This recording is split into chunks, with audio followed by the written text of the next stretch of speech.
amigo, olá minha amiga, programa Minuto do Direito. Estamos no ar, doutora Elaine? Estamos no ar, doutora, com toda satisfação, prontas para responder as dúvidas dos nossos amigos. É isso aí, você que está aí do outro lado da telinha, já encaminhou sua dúvida? Não tem mais dúvida? Uau, que legal, o programa Minuto do Direito está cumprindo a sua missão, não é, doutora? Exato! Que bom, mas se por um acaso você que está aí do outro lado tem dúvida, tem um tema que você gostaria que nós trouxéssemos à discussão, então encaminhe aqui que nós teremos o maior prazer em responder e conversar sobre o tema. Pode encaminhar. E aí, doutora, o que nós temos para hoje? Doutora, hoje nós vamos responder a mensagem carinhosa do seu Jorge, tá? Beijo no coração, abraço, tudo de bom. Seu Jorge, garçom da cabanagem. Exatamente, ele é da cabanagem, trabalha como garçom, doutora, ele tem 64 anos de idade,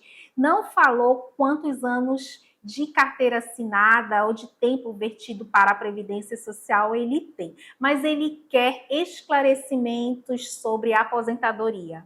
Ele já tem direito? 64 anos? Seu Jorge, 64 anos de idade. De repente, seu Jorge, o senhor já tem até direito a uma aposentadoria, tá? Tem muita gente que diz bem assim, olha, acabou a aposentadoria por tempo de contribuição desde a emenda constitucional 103, de 13 de novembro de 2019, acabou, mudou tudo, não tem mais. Calma. Não é muito bem assim não, tá? Muitas pessoas, tá? Elas tinham um tempo de contribuição bem grande. Outras não tinham tão elevado, não tinham 30, 33, tá? Mas quem tinha 33, um exemplo, houveram as regras de transição, 50%, de 100% de pedágio, a regra de ponto, enfim, são 5 regras que nós não vamos nos ater a elas neste momento. Vamos nos ater à pergunta do seu Jorge, que é 64 anos de idade e quer se aposentar, certo? Então, seu Jorge, de repente, o senhor já implementou os requisitos básicos necessários para aposentadoria por tempo de contribuição. Teríamos que fazer uma análise do seu CNIS, sua carteira de trabalho, ter uma entrevista minuciosa com o senhor para poder colher informações necessárias para verificar o seu tempo, o seu real tempo de serviço. Certo? As empresas que o senhor trabalhou, as funções que exerceu, tá aí a importância, doutora, de uma boa entrevista com o profissional. Por quê? Na boa entrevista com o profissional, ele vai perguntar desde o primeiro vínculo. Eu entrei nessa empresa como office boy, lá na Brasilite, mas depois eu fui para tal função. Ou seja, como office boy, você lá na empresa Brasilite, um exemplo, você não tinha, tá, contato com agente químico comprometedor, insalubre, tá, periculoso. Mas uma outra função que você passou a exercer depois, como auxiliar, você já começa a ter direito ao cômputo desse tempo como especial. Então, o que é que acontece? Na CTPS, muitas vezes, nas últimas páginas, está lá a alteração de função. Está lá o registro de quê? De que tinha direito ao adicional de insalubridade, de periculosidade. Enfim, seu Jorge, por isso a importância do senhor procurar um especialista. Aí o senhor vai dizer assim, não, doutora, eu já fiz toda a minha análise e eu não tenho ainda 30 anos de carteira eu tenho e eu não tenho também tempo especial, tá? O que vai acontecer, seu Jorge? O senhor vai ter que esperar mais um ano, então. Por quê? Porque o senhor só irá se aposentar com 65. 65 anos de idade é a nossa conhecida aposentadoria programada por idade, tá? Essa aposentadoria programada por idade urbana, ela tem como requisito o quê? Idade, 65 anos, e o tempo de contribuição, que é a carência, são as 180 contribuições.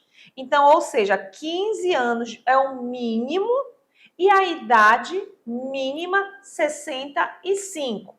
Cumpriu esses 2 requisitos, aí o senhor vai ter direito à aposentadoria por idade. Ah, doutora, mas como eu trabalhei como garçom, a senhora sabe muito bem que meus trabalhos só eram finais de semana. E aos finais de semana, muitas vezes, o valor que está aparecendo lá no meu quinis é inferior ao salário mínimo. Isso é um problema sério. Verdade, né, doutora. Isso é um problema sério, porque aí o que vai acontecer, seu Jorge? Tá aí a importância de procurar um especialista. Porque o especialista, ele tem o olhar clínico e ele já conhece aquelas siglas, já conhece a análise do quinis. E ele vai ver o quê? Que esse quinis, ele precisa ser ajustado, que essas contribuições que estão abaixo do mínimo, essas contribuições, elas precisam ser complementadas, porque senão o INSS simplesmente vai desprezar. Exato. Não vai servir para a contagem do seu tempo. Doutora, mas eu já verifiquei, lá tem 3 anos que estão abaixo do mínimo, mas não vai fazer diferença. Se não vai fazer diferença, tudo bem. Mas nós temos caso aí do outro lado da telinha, doutora, que tem pessoas que estão com esse valor abaixo do mínimo e justamente esse tempo de contribuição não está conseguindo chegar aos 15 anos de contribuição, justamente por quê? Porque não foi feita a complementação. Então, aí a necessidade de complementar. Vai complementar essas contribuições que estão abaixo do salário mínimo. Ah, doutora, e como é que eu faço para complementar? Não é uma tarefa muito simples, não. Tem advogados especialistas que sabem muito bem como entrar na plataforma lá e fazer o cálculo para complementação, porque tudo é muito relativo, tudo vai depender muito. Olha, esse valor que você recebeu aqui nesse mês que está abaixo do mínimo, você recebeu porque você prestou um serviço de garçom para uma PJ, para uma pessoa jurídica. Então, ela pagou X, ela pagou R$ 500 para você e ela reteve a contribuição sobre os 500. Mesmo assim, está faltando a contribuição sobre 830. Qual é o valor que vai ser feito? Essa análise, esse cálculo, essa apuração, o especialista tem que saber fazer. Senão, o que é que vai acontecer? Vai procurar o INSS e vai requerer que o INSS espeça a guia, ou a GPF, ou o DAS, para quê? Para que seja efetivamente quitada, paga essa complementação. Aí, devidamente complementado, doutor, o que é que vai acontecer? Essas contribuições que estavam abaixo do mínimo, elas passam a ser recepcionadas pelo INSS. Ele passa a contabilizar e aí pegou a idade mínima do seu Jorge, 65, pegou o tempo de contribuição mínimo, show de bola, tranquilidade. 30, 60 dias depois vai estar recebendo a aposentadoria. Exatamente. Doutora, vamos responder uma dúvida que com certeza quem está nos assistindo tem. Doutora, se essa pessoa não tiver condições de arcar financeiramente com isso, é possível o agrupamento? Pode. O agrupamento, preste bem atenção, se for o caso do seu Jorge, o agrupamento ele é possível sim, mas desde que seja quando? A partir de 13 de novembro de 2019 para cá, esse agrupamento ele é possível. E ele é permitido, é sempre bom, olha, tocou no outro ponto muito interessante, você que está aí do outro lado da telinha. Nós temos hoje em nossas mãos esse aparelhinho e você tem acesso à sua plataforma do INSS, a plataforma Gov. É interessante que todo mês você dê uma passadinha lá pelo seu quinis.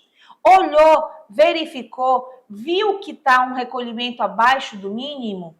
Corre para fazer essa complementação, porque muda muito, doutora. Tem uma alteração muito grande. Se você fizer ele dentro do mês da competência, no mês subsequente àquela competência, não vai ter aplicação de juros e multa. Exato. Ao contrário de quando você faz depois. Ah, doutora, tem a possibilidade de fazer os agrupamentos ali. Enfim, tá? Vamos usar esse aparelhinho aqui para coisas que possam vir edificar, vir acrescentar coisas em nossa vida. Não que venha trazer prejuízo para a gente. Certo, doutora? Certo, seu Jorge? Eu espero ter respondido o seu questionamento. Mas se tiver dúvida, encaminha aqui, encaminha novamente que eu terei o maior prazer de conversar com você. Ok, doutor? Ok, este foi mais um programa Minuto do Direito. Tchau, tchau. Tchau.